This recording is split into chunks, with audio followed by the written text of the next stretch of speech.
सुतं शोकविनाशकारकं नमामि विघ्नेश्वरपादपङ्कजं।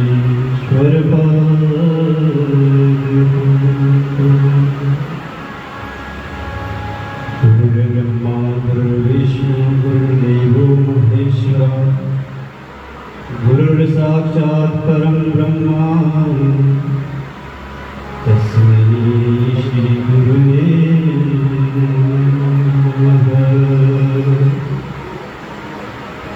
कृष्णाय वासुदेवाय देवकीनन्दनाय च नन्दगोपकुमाराय गोविन्दाय नमो नमः। परम मंगलमय अपराध पर अखिलेश्वर कारण करुणा वर्णाल्य भक्तवांछा कल्पतरु तड़ित विनंदित पीतांबर धारी भगवान कृष्ण की वांगमय प्रतिमा श्रीमद् भागवत महापुराण सप्ताह ज्ञान यज्ञ इस पवित्र धरा पर हरिद्वार तीर्थ पर पितृपक्ष में आप सभी श्रवण कर रहे हैं। हम व्यासपीठ पर आसीन हमारे बड़ी बहन जी और पूज्य स्वामी जी संतों के सानिध्य में आप सभी भागवत कथा का श्रवण कर रहे हैं। भागवत जी में कहते हैं भाग्योतेन बहुजन्म समर्जितेन सत्संगम च लभते पुरुषो यदा हि। भाग्योतेन एक जन्म के नहीं अनंत जन्मों के भाग्य जब उदय होते हैं तभी कथा श्रवण इत्यादि में रुचि हो पाती है। आप सभी बड़भागी हैं जो इस हरिद्वार तीर्थ पर बैठकर कथा का श्रवण कर रहे हैं। कथा में प्रसंग आता है भक्ति ज्ञान वैराग्य का। आप सभी को कथा तो मालूम ही होगी कि ज्ञान वैराग्य युवावस्था में ही वृद्ध हो चुके थे और भक्ति जो है वो उनकी माता है, परेशान है। परेशान क्यों ना हो, एक माँ के पुत्र वृद्ध हो जाए और माँ अभी युवावस्था में है। जो वो कथा की गई थी संत कुमार, संत सनातन, नंदन, इन चारों भाइयों द्वारा जो कथा की गई थी, नारद जी के ने ये कथा करवाई थी, वो भी हरिद्वार में हुई थी। तो आप सभी भी हरिद्वार में जो कथा श्रवण कर रहे हैं और हमारी बड़ी बहन जी आपको व्यासपीठ से नित्य आज तृतीय दिवस कथा का है, कथा श्रवण करवा रहे हैं। सज्जनों, कहते हैं एक बार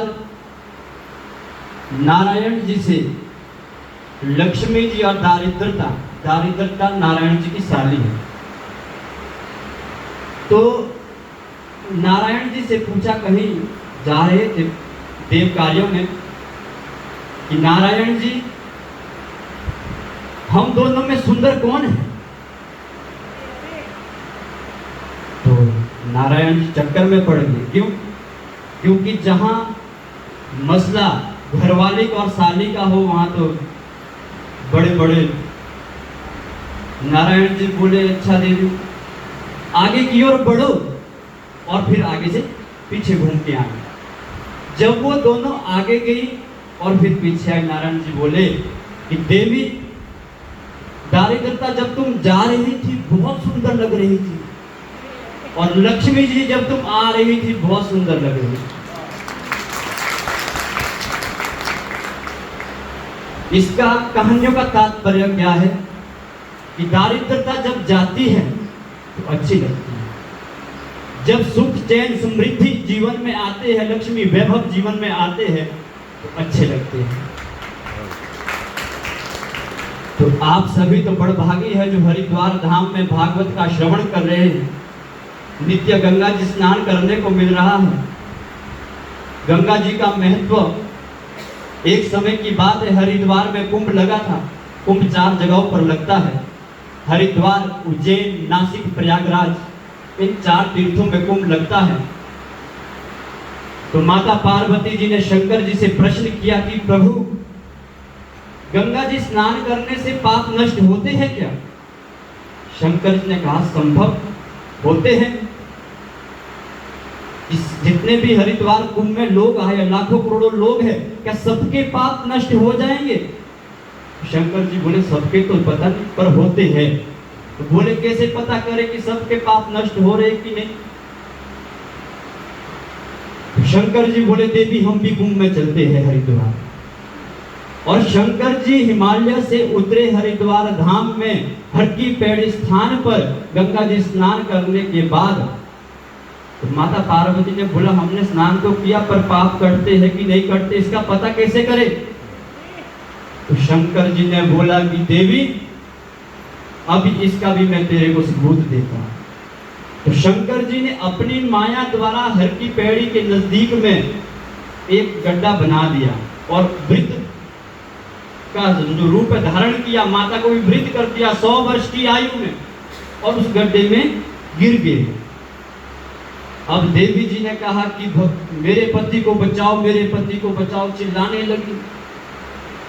तो सब आए कि हम बचाते हम बचाते, पर देवी जी ने कहा कि जिसने पाप किए वो मेरे पति को नहीं छूना, जो छुएगा वो जलकर भस्म हो जाएगा। अब तो कोई छूने को तैयार नहीं मारा, क्योंकि मन में भय तो सबके होता है, और पाप ऐसा कौन है जिसने पाप ना किए हो? तो देवी जी ने कहा कि जो मेरे पति को छुएगा, अगर पाप नहीं किए होंगे वही छूना। कुछ ही देर में एक व्यक्ति आया और बिना सोचे समझे गड्ढे में गया और शंकर भगवान जी को उठाकर गड्ढे से बाहर ले आया। तो माता जी ने पूछा कि तुम जलकर भस्म क्यों नहीं हुए, तुमने कोई पाप नहीं किया? तो उस आदमी ने जवाब दिया, उसने कहा देवी मैंने तो जीवन में सबसे बड़ा पापी तो मैं हूं। क्यों?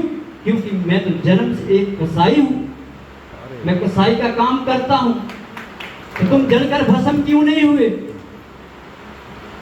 तो उसने जो जवाब दिया कि मैंने गंगा जी में संकल्प किया खड़े खड़े कि आज तक जो मैंने जीवन में पाप किए हैं माता वो नष्ट करना, आज से आगे मैं कभी जीवन में पाप नहीं करूंगा। ऐसा नहीं है कि आप कहो कि हम तो जी हर साल गंगा जी नहाते हैं तो हमारे तो पाप नष्ट, किसी के पाप नष्ट नहीं होने वाले। पाप नष्ट किसके होंगे? जो गंगा जी में खड़े होकर संकल्प करेंगे कि जीवन में आज तक जो पाप हुए वो हुए, पर आज के बाद हम कभी जीवन में पाप नहीं करेंगे। हे गंगा मैया हमारे पापों को यहीं पर नष्ट कर दो और जीवन में इसके बाद हम कभी पाप नहीं करेंगे। उसके पाप नष्ट हो जाते हैं। शंकर भगवान जी पार्वती जी से कह रहे हैं उसके पाप नष्ट हो जाते हैं। बाकी तो भगवान बैठा ही है सबको, तो 2 रोटी देने वाला तो वो बैठा ही है प्रभु, पालन करने वाले तो है ही विष्णु भगवान। आजकल तो हम छोटी छोटी बातों पर झूठ बोलते हैं बहुत ज्यादा, थोड़ी थोड़ी बातों पर। आपको मालूम है कि पहले झूठ बोलते तो गर्दन काट दी जाती थी। सृष्टि की रचना जब हुई ब्रह्मा की गर्दन काट दी गई झूठ बोलने को। अगर आज वो जमाना अभी तक होता तो किसी की गर्दन नहीं होती, किसी की गर्दन नहीं होती, कोई ना किसी की गर्दन, क्योंकि हम तो दिन भर कितना झूठ बोलते हैं। एक झूठ बोलने पे पंचमुखी ब्रह्मा जी थे पहले, अब चतुर्मुखी। एक झूठ बोलने पर ब्रह्मा जी की गर्दन काट दी शंकर भगवान। और हम लोग इतना झूठ बोलते हैं दिन भर। अगर वो जमाना अभी भी होता तो मतलब सिलेंडर की तरह घूम रही होती, पता नहीं चलता कहाँ घूम रही।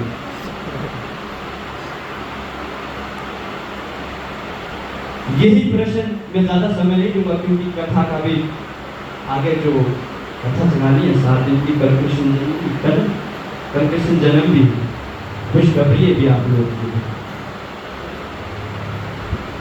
बेटे को सब पैदा करते हैं पर कल किसका जन्मदिन है? कल बाप का जन्मदिन है। कल बाप प्रकट होगा क्योंकि वो पिता परमेश्वर है। आज तक कृष्ण भगवान कभी वृद्ध हुए? आज भी लोग लड्डू गोपाल लेके घूमते हैं। हो गया। आज भी लोग लड्डू गोपाल बेटा है ये मेरा। बहुत अच्छा। और कृष्ण जी कब आए थे? द्वापर में आए थे ना, तो तब से अभी तक क्या बुढ़ेनी में? अभी तक बाल्यावस्था में ही रहे हो। कारण क्या है? हमने जिस भाव से जिसको माना है वही भाव से हमें वो मिलता है।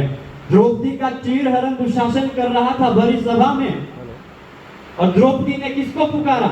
हे द्वारिकाधीश मेरी प्राण रक्षा करो। अगर द्रौपदी ने पुकारा होता हे कण कण के वासी मेरी प्राण रक्षा करो, तो द्रौपदी के अंदर से भगवान कृष्ण आ सकते थे। द्रौपदी ने बाद में भगवान से शिकायत की कि भगवान दुशासन मुझे छू पाता, उससे पहले तुमने आकर उसका वध क्यों नहीं किया?